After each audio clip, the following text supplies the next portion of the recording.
Shabbat Shalom, Agudis. This week we're in Parshat Noach. In this Parsha, of course, God decides to flood the entire earth because of the earth's corruption, because of humanity, and perhaps even the animals' corruption on earth. Decides that we have to start again, that this project of humanity as it stood was only going to get worse.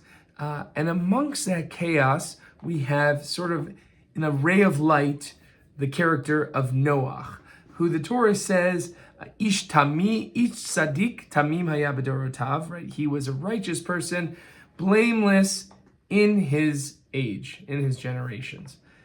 And the rabbis wonder, what's the need to say he was blameless in his generations? Why couldn't you just say he was a tzaddik, he was blameless, and just leave it there, period? And so this phrase, in his generations, gets interpreted, and we have two major opinions on what meaning it brings us. We have the opinion of Rabbi Yochanan, which says that this means that he wasn't really that great. He was just a tzaddik in his time, which was really bad, meaning if he was in any other generation, he wouldn't have been much of anybody. But then we have the opposite opinion from Reish Lakish, and Reish Lakish says that no, he was a tzaddik in the worst generation ever. That actually means that if he were in a better generation with better influences like Moshe or the prophet Samuel, he would have been amazing. He would have been the top of the tzaddikim, the best.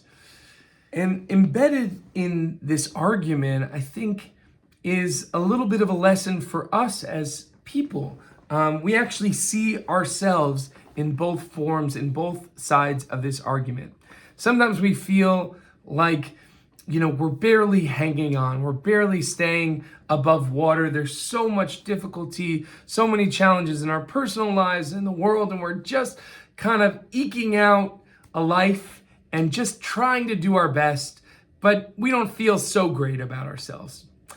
And then on the other hand, we remember sometimes that even though things are so hard, we're really managing to get by and sometimes even thrive in our lives.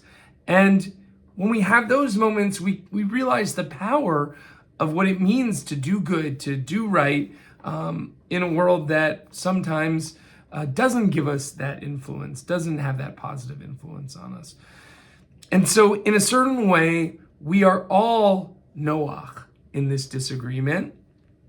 And I think the important thing to remember is however we're feeling about ourselves, feeling like we're just getting by, or feeling like we've managed to be the best self in the midst of a lot of challenge, either way, we are, in a sense, walking with God. And that's what the Torah says about Noach in the next line is El Elohim hitalech Noach.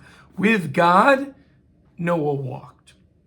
And that when we are engaging in the challenge of being our best selves in difficult circumstances with various influences upon us, we are in the act of walking with God. That's what it's about, right? It is about the challenge of trying to be righteous, of trying to be holy in a sometimes not holy world. And that is part of the journey of walking with God.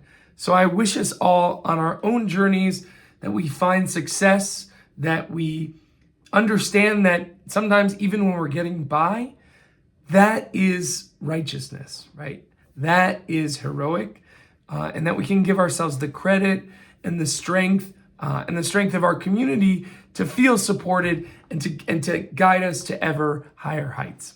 Shabbat Shalom.